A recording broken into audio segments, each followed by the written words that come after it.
Tradition, Reason, and Theology Live. The show concentrates on theological topics, historical matters, and philosophical problems with content ranging from introductory material to in-depth examinations.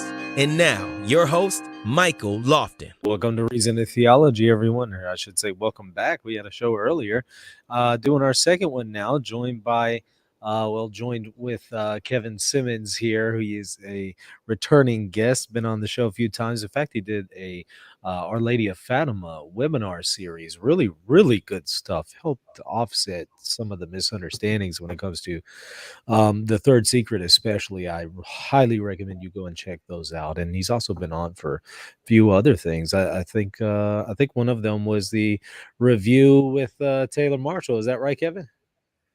Yes, that was the two-parter, and then there was the one on Father Altman, another one on Archbishop Vigano, whole bunches of stuff. So all kinds of stuff. So we haven't heard your conversion story yet. In fact, for a while, I didn't even know you were a convert. So I'm looking forward to hearing about it.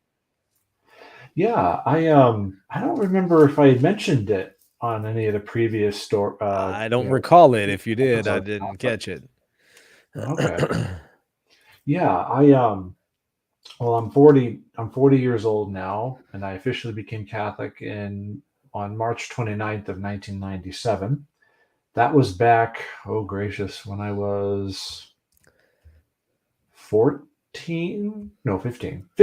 Yeah, because I turned 16 in 96. So, I was 15 years old. So it's been just shy of 25 years now. Hard to believe. Uh-huh. But here we are. Yeah. So I'm really looking forward to hearing about this. Tell me from the start.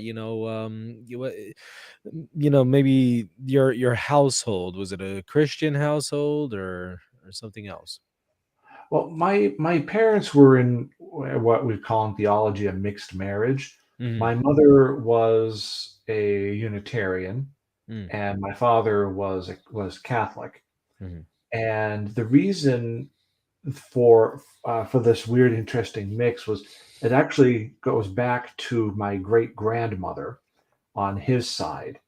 It's really, really funny. My grandparents originally eloped, but my great grandmother, she was off the boat from Poland, and she was having none of this. So she basically put her foot down and said, "You're going to do this right." So my grandparents, my grandfather, who was not a Catholic, but he did become Catholic, if I understand correctly. He himself was a convert. And they just, and they've had all their kids were baptized Catholic as well. And my great grandmother had several other children as well. Unfortunately, only one of which is still alive now. My grandmother's sister, my aunt Jenny. She's 97 and a half years old. Oh wow. I don't know how she does it, but she's still with us. She's still kicking. And because of the Polish influence and the Polish tradition on that end of the family, a lot of the faith got caught or not caught. It remained on that side of the family. My father wasn't really a practicing Catholic, but more on that a little bit later. And but it's kind of the Catholicism on my father's side of the family that concentrated on my aunt Jenny's side. She herself married a Protestant, my uncle Chet, who later became Catholic. Catholic. They had two daughters, Marlene and Janet, and then of course that they've married, had children, et cetera, et cetera. And I knew generally about that side of the family growing up, but I didn't really have too many interactions with most of the real extended relations. Just about my grandparents, and that was about it.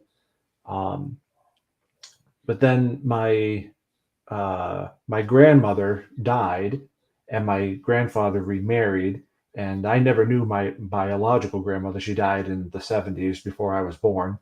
But he married another woman. That's the one I always knew growing up. We called her Nanny.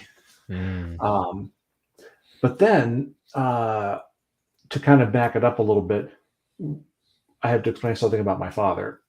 He, and I only just learned this, a new detail to the story back in March, but it's weird how how it all kind of kicks in, how this all comes together to lead how I became a Catholic. But um, my father was born with cerebral palsy and epilepsy. And so he had anywhere between, I was told, 20 and 60 seizures a day. Oh, wow. No joke.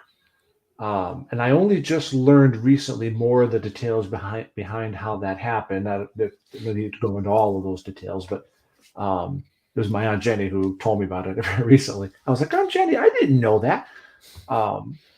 But it suffices to say that my father was born with these conditions because the doctor hadn't been there yet, hadn't arrived yet. And in those days, he didn't do anything until the doctor was there.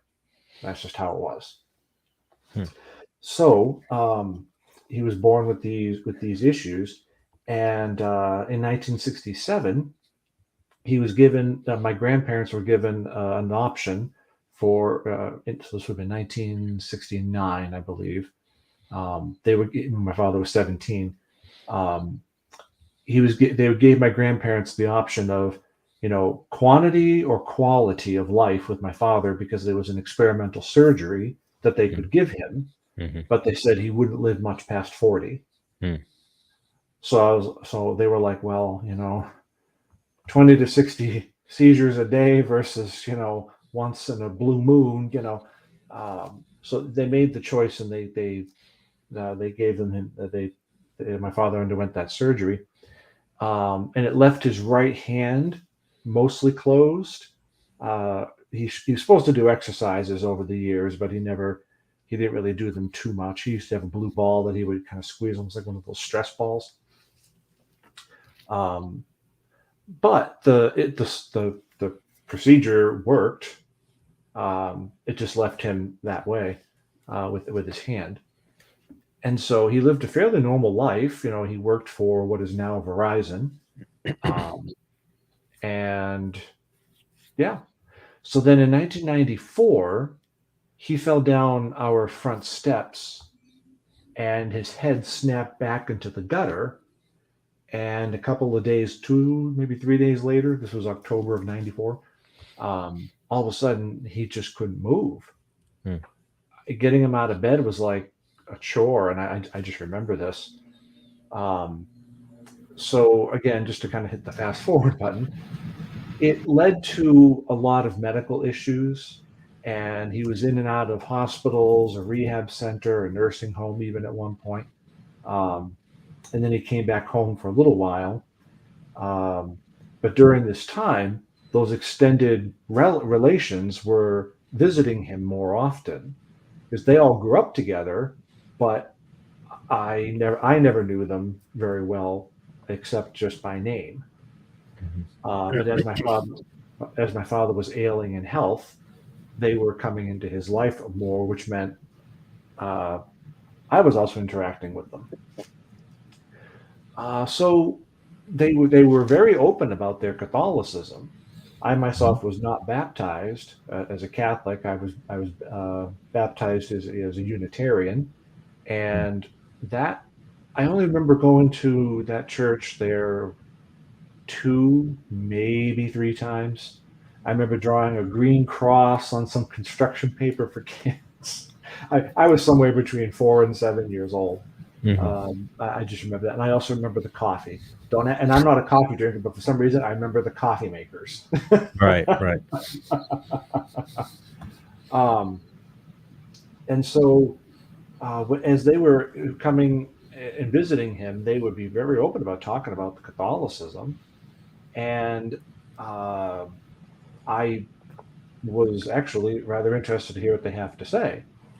Now, it should come as no surprise for anybody who's followed the various presentations, webinars, or talks that you and I have done here on Reason and Theology.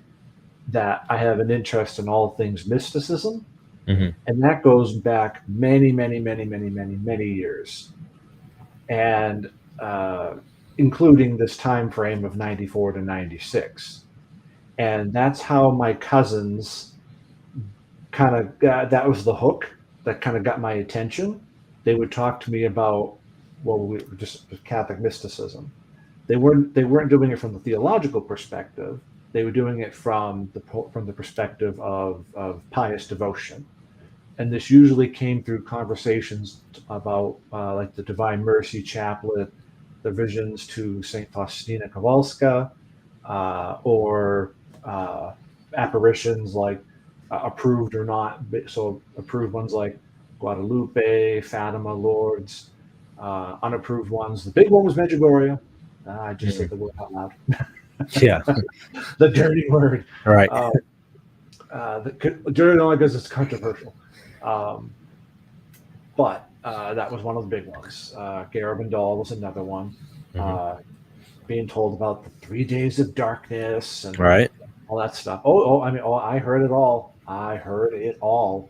And my cousins are all still alive. My uncle Chet has since gone to God, but Aunt Jenny and my cousins are all still alive, so they'll tell you. um, it's funny now, nearly 25 years later, we have interesting conversations. That's for sure. Um, and I love them all. When the last one goes to God, that's going to be a depressing day of my life.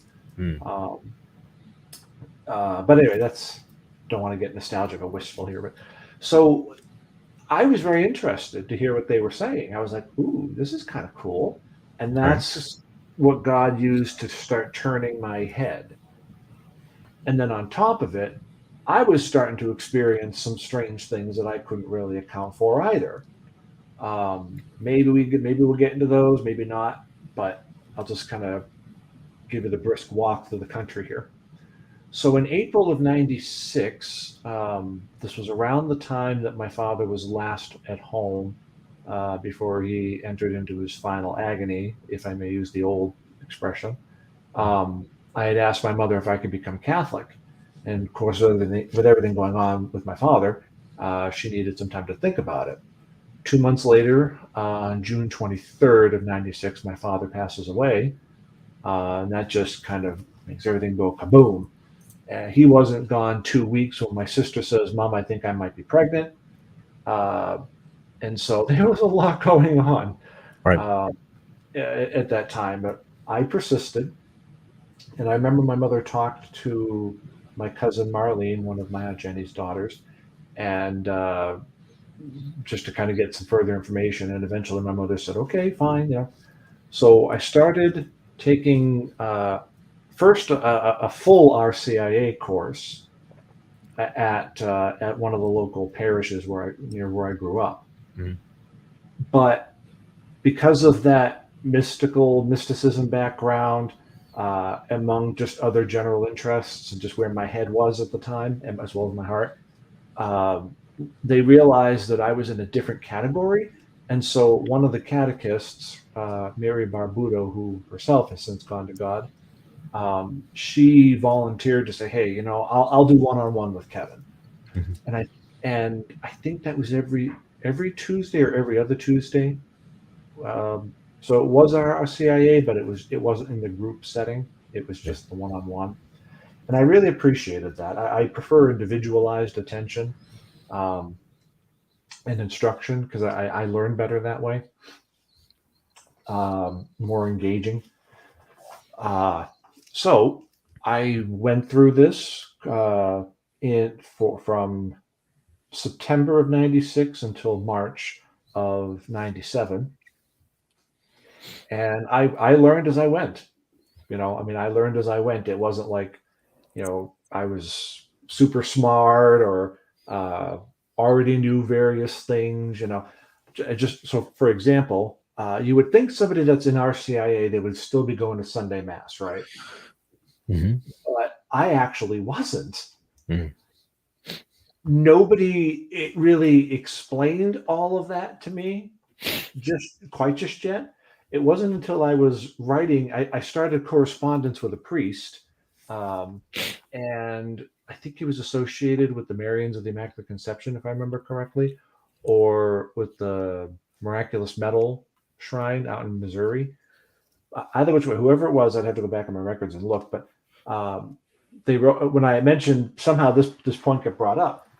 He had mentioned, he's like, well, Kevin, and he was very good, very gentle. But he was like, don't you think it's a little, inconsistent, for you to be doing this but not attending mass on Sundays at the very least? And I was like, oh, you're right. It wasn't. I wasn't doing it. It certainly wasn't maliciousness. It was done out of ignorance. Yeah. I just, nobody told me. I was still getting. I didn't even really have my training wheels on yet. But I made sure, once it was presented to me that way, I made darn sure to correct myself. And I'm happy to say that my butt has been in the pew for every Sunday ever since. Except in those first few weeks of COVID-19. Mm-hmm. But I don't really count that. And I was still doing something, at least live streaming, spending time with the Lord at the very least. Yeah. It couldn't be helped. I couldn't do anything about it. Yeah. Were there? Oh, go ahead. Sorry. No. Well, you had a thought? Well, I was just going to ask, were there any theological hurdles that you had to get over? Because I wasn't really a practicing Unitarian, I wasn't really raised with a lot of the Unitarian doctrine, which pretty much there is no doctrine, except that we don't really have doctrine. There is no real creed, and one person can believe in the hypostatic union, and the person sitting next to you doesn't, and you're two perfectly good Unitarians. It's the strangest thing. But no, I actually didn't really know too much about it. We didn't really grow up with religion, so there wasn't so much matters of doctrine that I had to overcome. If anything, there were more personal matters, just about like living life or habits that had to go. That was, as I started becoming aware of some of those things, I was like, oh, okay, well, we just got to do it. Mm-hmm. But yeah, so yeah, I can't really say there was too much by way of doctrine. But as I was learning more about the Blessed Mother, I know that's a big one for a lot of Protestants, the Blessed Virgin Mary.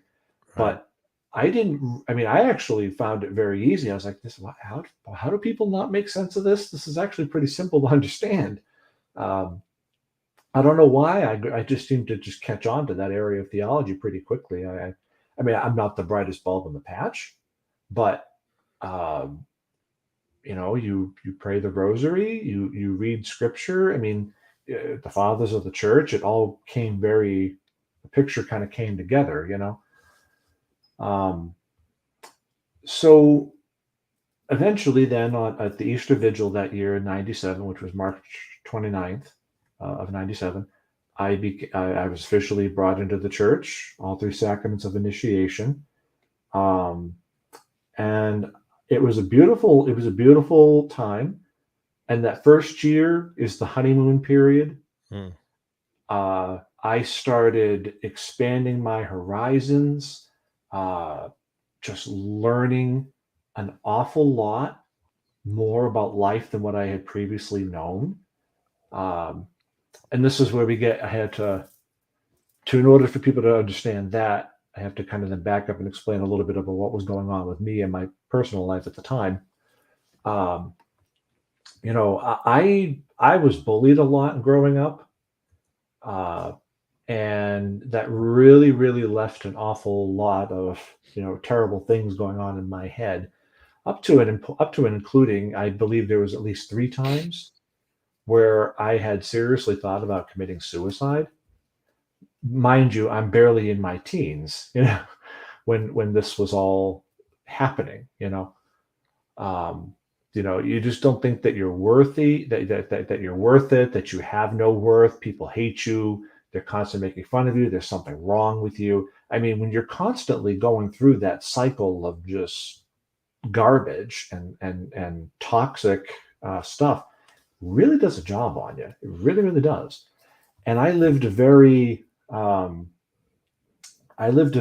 sheltered life. I didn't really go out and do too much.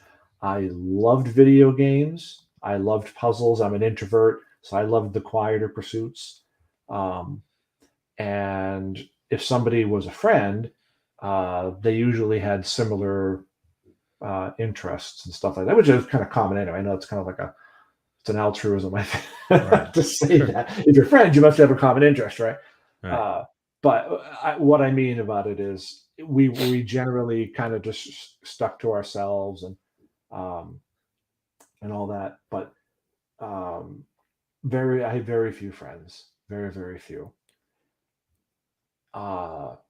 And there were parts, I mean, there were just some very dark parts of my life, very, very dark parts.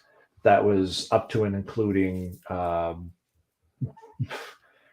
if there was not this divine intervention in my life, I would have gotten involved in even things like the dark arts and stuff like that. It was bad. I'm not lying about it. This is the honest truth. But like I said, we had this divine intervention, and that's just how it is. So in 97, then from 97 onward, I started to see, if pardon how Aladdin this sounds, but a whole new world. And the chat's going here. How many people, as soon as they heard that the song that started playing in their head, right? Right. A whole new world. Yeah. And it really was a dazzling place that I never knew. I mean, it's true. I mean, call it the Aladdin rule. So the Aladdin experience. But yeah, it really was. The first week of my being Catholic, I was off on a bus, and going to the La Salette Shrine in Attleboro, Massachusetts, for a Marian consecration function. And then a month later, I was overseas on a pilgrimage to Medjugorje with a group of people called the Marian Messengers that were based out of Framingham, Massachusetts. 2 months after that, I was on a youth program for 2 weeks up at a college in New Hampshire. I mean, it was just one thing after another, after another, after another, after. I mean, it was just a whole bunch of stuff, right? And I was like, whoa,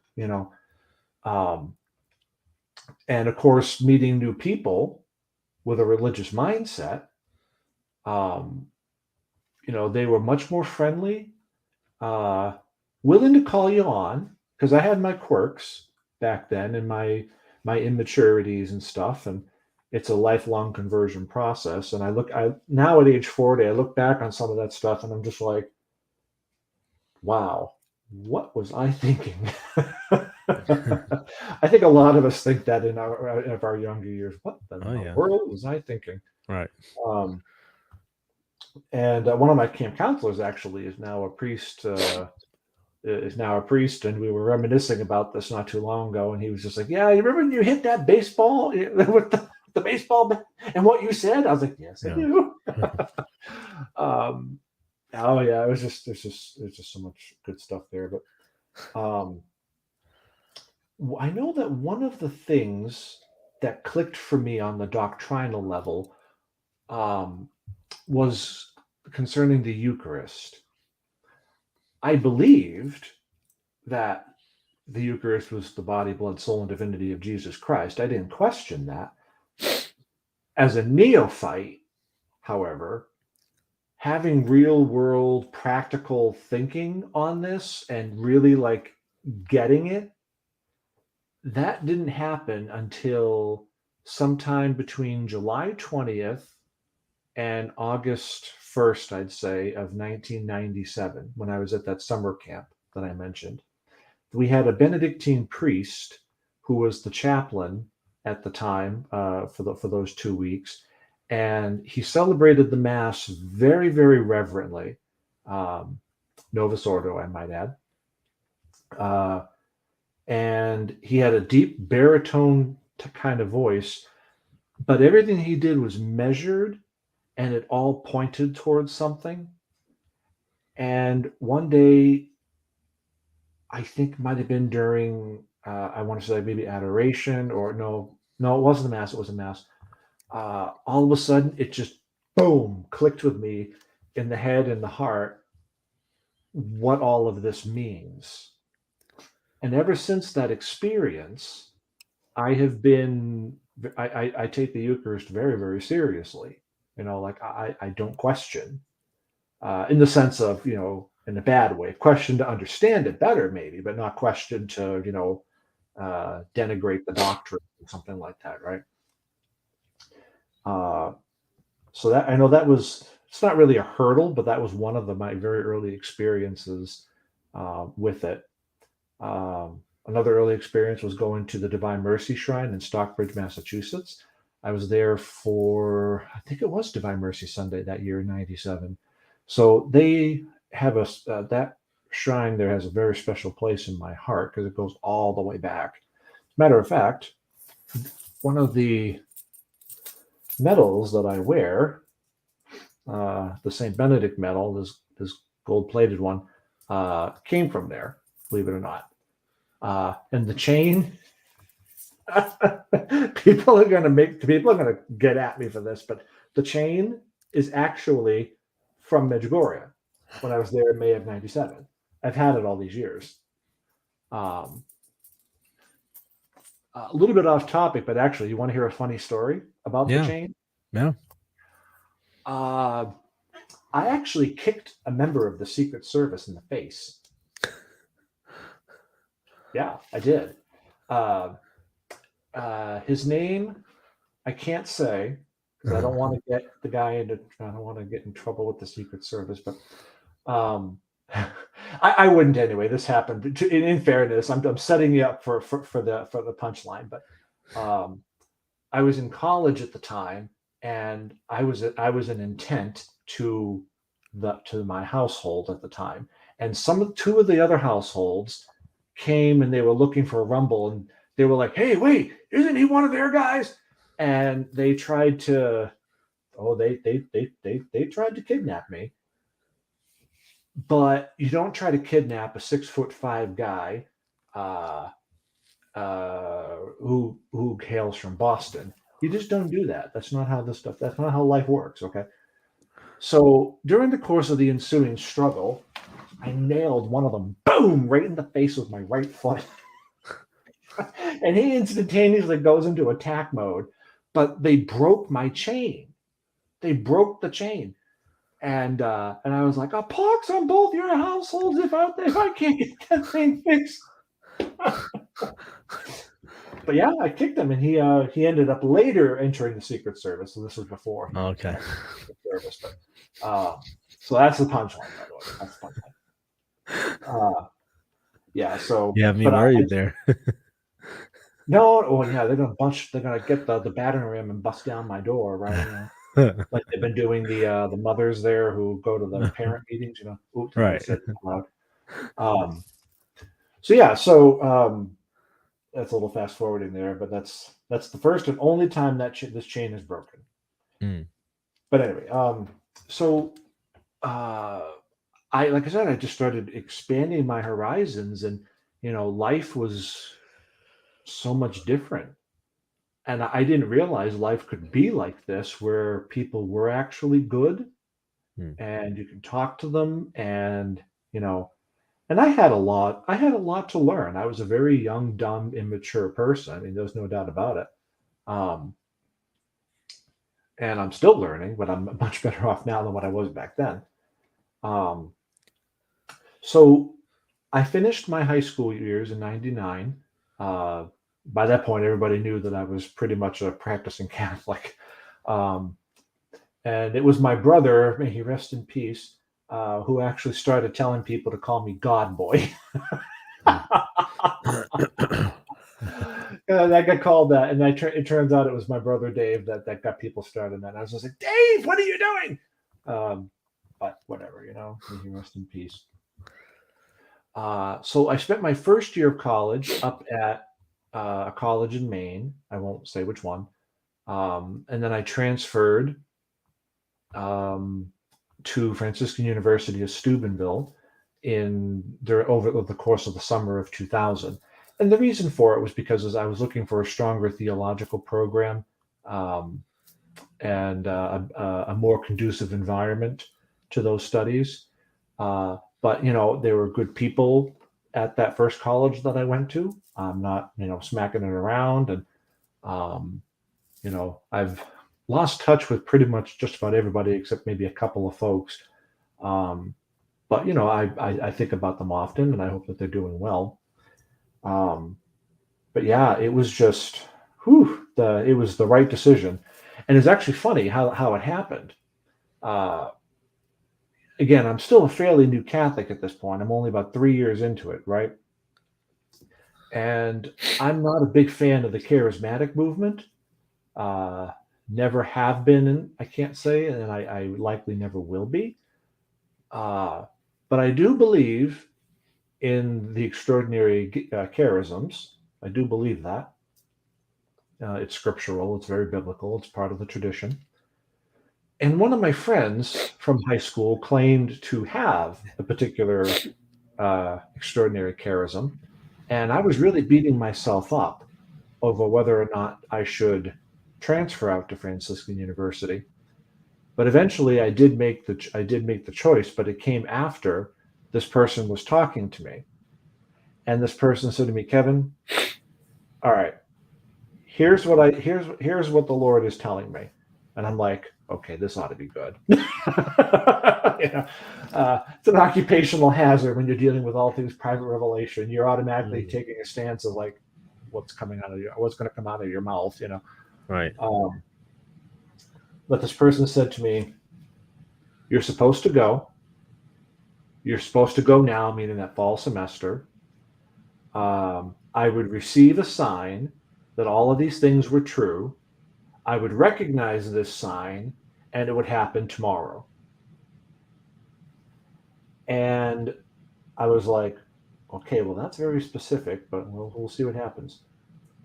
And this was actually a conversation on the old AOL instant message program. And so, believe it or not, in my private archives, I actually have a copy of that. I copy pasted this conversation. So I still have it. I could, pull it up and show people. But so those 5 things were what was said to me. And to give you the Reader's Digest version, all 5 happened. All 5 things happened. And it was weird how it happened. I was helping a nun, a religious sister, helping. She was trying to figure out something with Microsoft Word. And during the court, we were down in a lobby, and there were these double doors that led outside of the building. And I remember looking over and seeing the clouds coming in off of towards the building. And all of a sudden, something just happened within me where it was like, this is it. Now it's going to happen. And sure as the rain falls on a rainy day, it did. It was, as the storm rolled in, I had to get back to my dorm room. This was the summer, I think sometime in early July, I think it was of 2000. I had to go back to my dorm room where I was staying for that time. And then, because I was working at the college's library that summer, that's why I was there. I had to go from the building where the library was back to my room, and the storm rolling in. And I thought I had enough time to get from the building to the dorm room. But I didn't. I got maybe, 15% of the way from the door of the building to my dorm room when all of a sudden the biggest crack of thunder and lightning went off right above my head. But previously, that level of activity had not have happened in that storm. And like everything went white for a moment, and it shook me to my core. And I just turned around and I went right back into the building. And when I calmed myself down enough in the library, I went down to the chapel, which was downstairs in the same building. I went before our Lord in the Blessed Sacrament and got on my knees and said, okay, I'll go. And that was the sign. And it turned out that it really was the right choice. It really was. Um, when I entered, I ended up joining a household there, the Brothers of the Eternal Song, and that was a huge growing experience for me. I served as the household's historian, and I pulled together a lot of documentation, interviews, and just pulling together the 10 years of the household's history and put it into a book. Um, just all kinds of stuff. And some of those guys I still talk to now. And in fact, just the other day, I was talking to one of them on the phone. He just became a nurse practitioner. He's changed careers and he's now a nurse practitioner. So, if I may say, go Mike. Yeah. Um, that's his name, Mike. I know you're Mike too. Right. I figured. Oh, okay. Um, so yeah, these are relationships that were formed for life, and this is what Father Michael Scanlon, the former president and chancellor of Franciscan University, had envisioned for the household program was solid relationships, Catholic relationships that would last you a lifetime. Um, so I was there from 2000 to 2006 with this, my bachelor. I got my bachelor's in '03, and then 2006 with the master's. I took an extra year with the master's. Back then, it was usually a 2-year program, but I opted to do it in 3. Um, and then after I graduated, um, I ended up having various jobs from all the way from dishwashing to teaching. So, and now that's really fast forwarding a lot. Uh, but now I work for a Catholic apostolate, and so that's just kind of where I find myself now. But I got involved in writing very early on, and with my interest in all things private revelation, um, I just thought that was a worthwhile subject to write on, and I happen to know a lot about it, and have a good crew of people that I work with. So that's the overall broad story in a nutshell. Um, and yeah, I mean, there are some specifics that I can get into if you'd like. Well, everybody, go ahead and start sending some chat questions. Make sure to send them to at Reason and Theology. So I'm curious, did you have to get baptized? I think you said rebaptized. You noted that you were baptized Unitarian. So they didn't baptize you in the Trinitarian formula? Well, that's debated.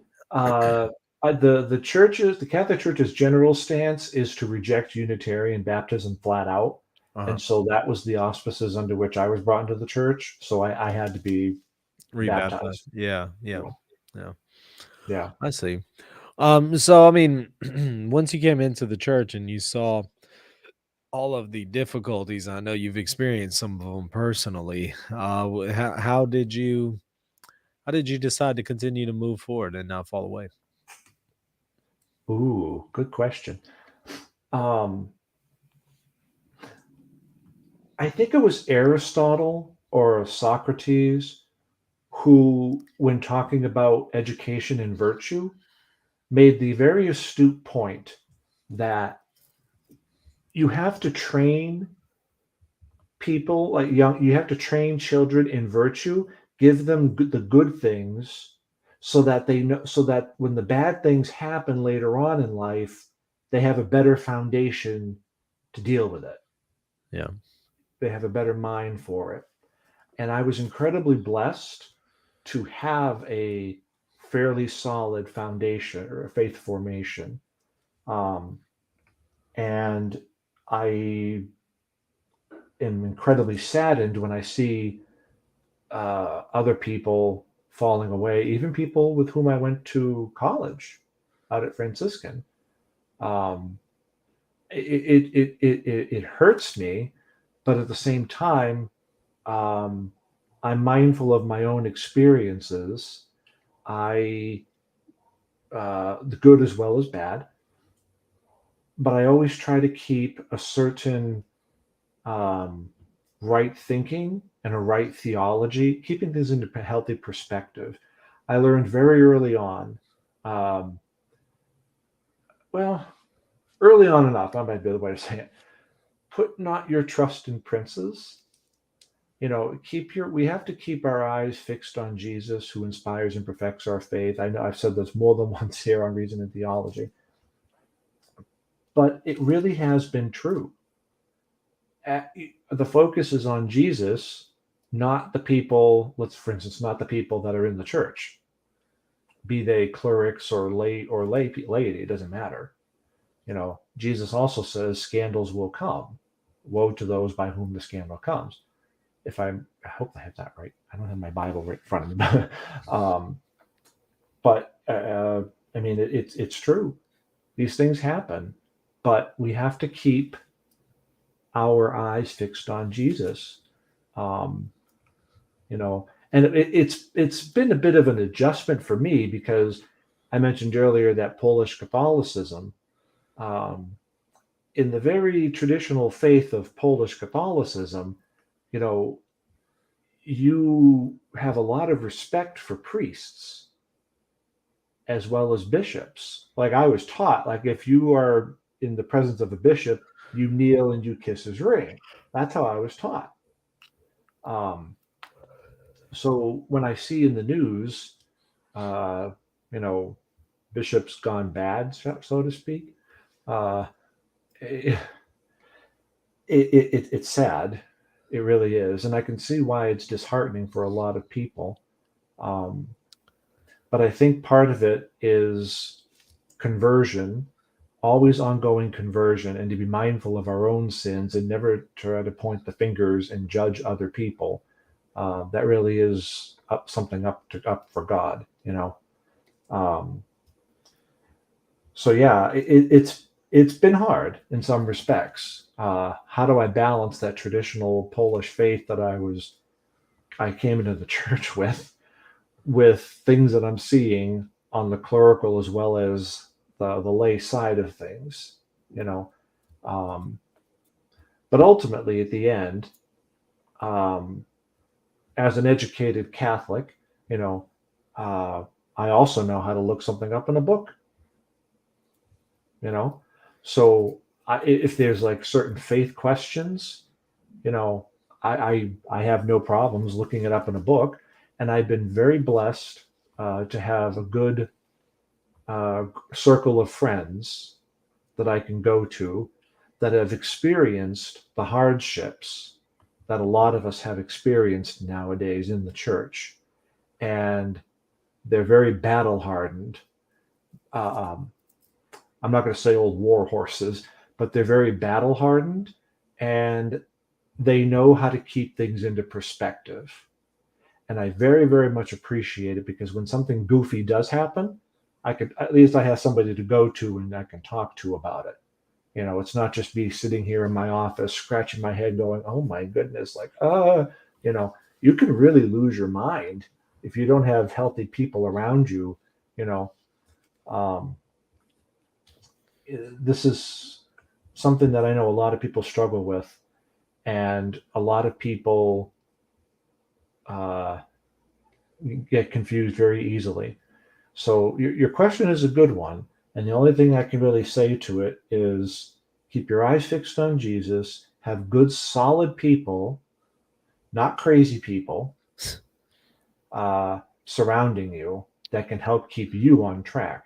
And you never know, maybe you can help them out too if something happens, So yeah, I mean, that's just kind of how it is. That'd be my response to that question. There's a question here from Matthias. Were you troubled by the conspiracy theories about Fatima when you first learned about them? No. When you look, actually, in my private archives, in my photos, you'll find a picture of me sitting on a couch. I had a full head of hair, by the way. And this is in my living room when I still lived in Boston. This was my teenage years. I had a printout of an article. It was something from Father Gruner in the Fatima Center. So that goes all the way back. My reading of Father Gruner stuff, that goes all the way back to the late 90s. No, it didn't really affect me, impact me necessarily. Mind you, those were the days before the Holy See had published the third part of The Secret, and before I had started studying theology formally. I was a very young, dumb, impressionable kid. So I didn't really know what to make of it. I was just reading it. It was only after I started studying theology and talking. The guy that really started opening my eyes up to some of the real serious questions, his name was Rick Salvato. He has since passed away. He passed away in February of 2016. Somewhat of a controversial guy. You either loved him or you hated him. He had a very gruff style, of writing and people skills. But I liked him. He to me, he never did really any wrong by me. So I liked him, and we had wonderful conversations.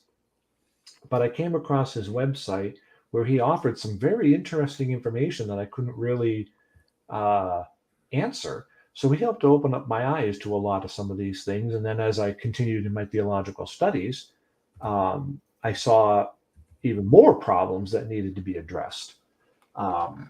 So no, I can't say that it rocked my faith in the church or anything, because my faith even back then wasn't private revelations. As a matter of fact, remember I mentioned a minute ago, having good people surround you.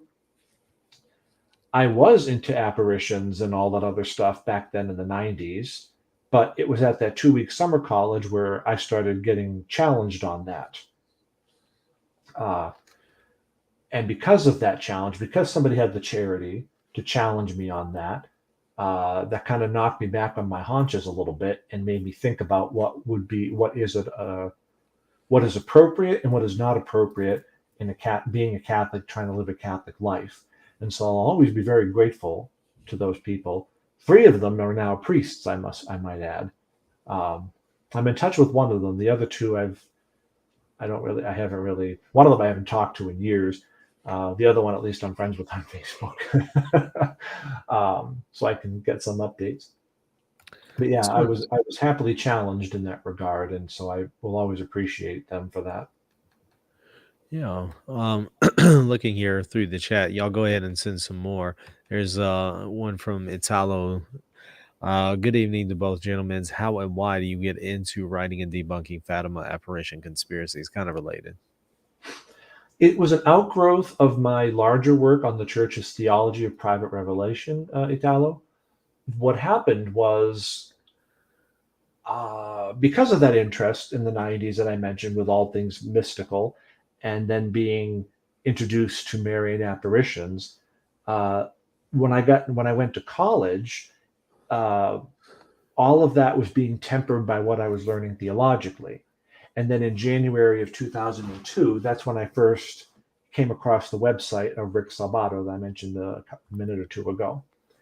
And it was from that point on, really, that I started to think very differently about these things.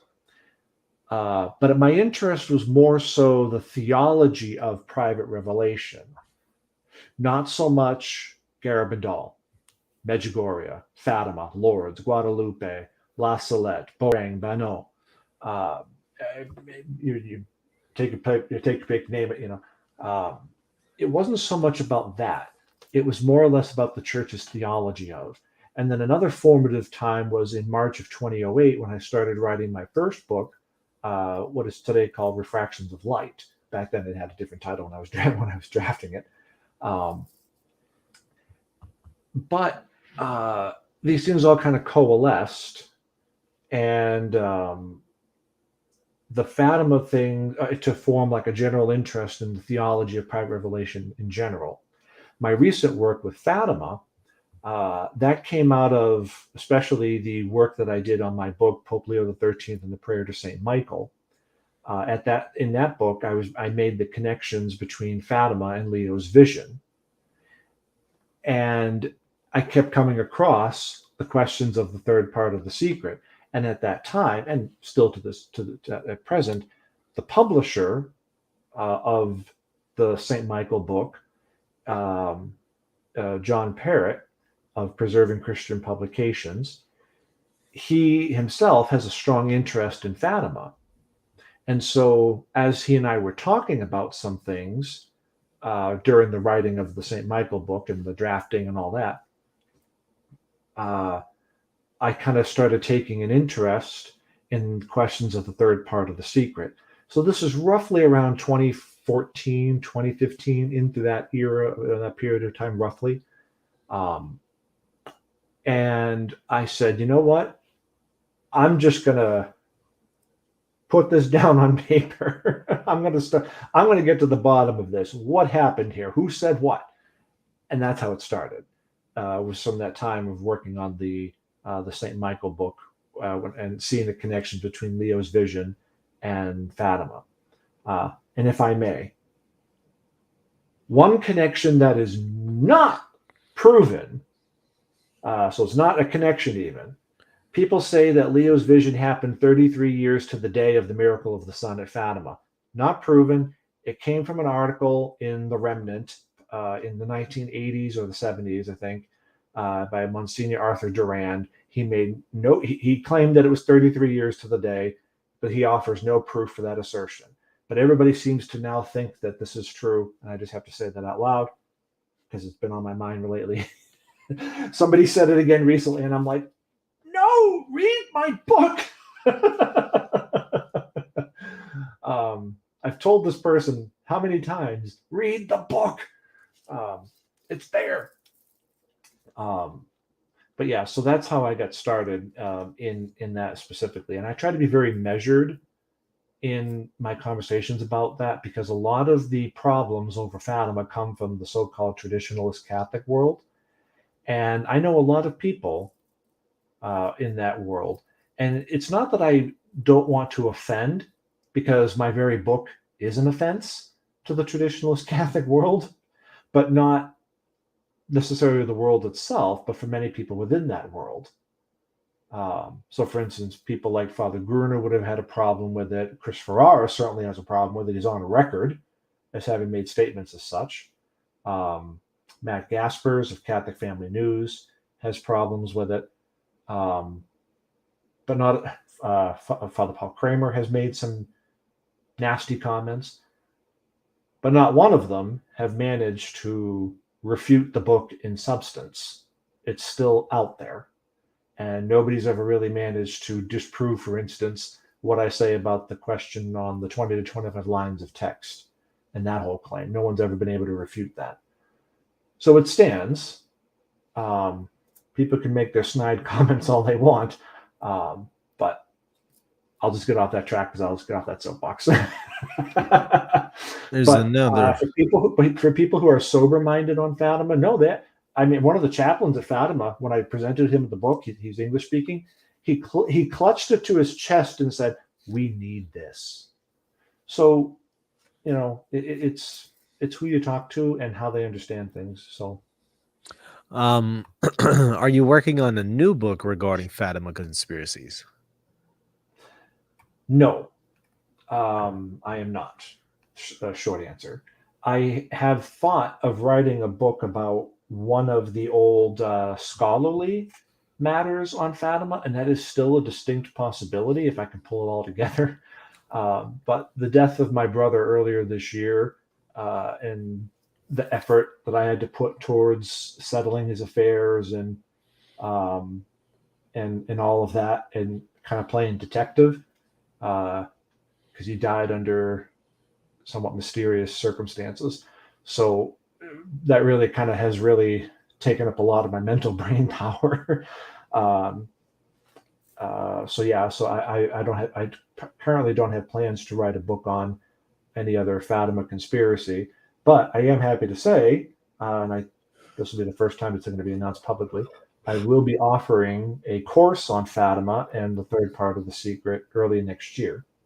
The details are to be announced and whatnot, but it will be done in conjunction with a college.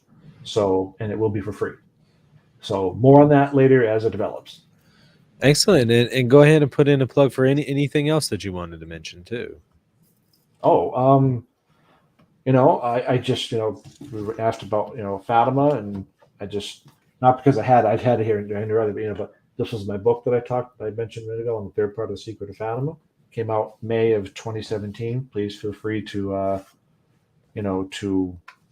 to get a copy. It's available. It was not too long ago reduced in price because it's a pretty, it's not a devotional book. If you're looking for a devotional book on Fatima, this is not it. But if you want a book that kind of goes a little bit more deeply into it goes deeper into the history of Fatima and some of the specifics, then that's a scientific book, as they say. That would be the book for you if you want to know things about, like, with Gruner or and all that, with the arguments, not their persons, but their arguments. And please, if you want to get to know me a little bit more on my writings, you're welcome to check me out on the web. It's just kevinsymonds.com. And we have a number of shorts here on Reason and Theology, and there's a link underneath a bunch of them. So if people need a link to get there, feel free to just click on one of those, and it'll take you right to it. My essay on Bella Dodd will be published by a Catholic journal here early next year, I'm told. Some changes were made to it, so that'll be another one. And then the essay that I have composed, that I mentioned earlier in another podcast, that has been accepted for publication.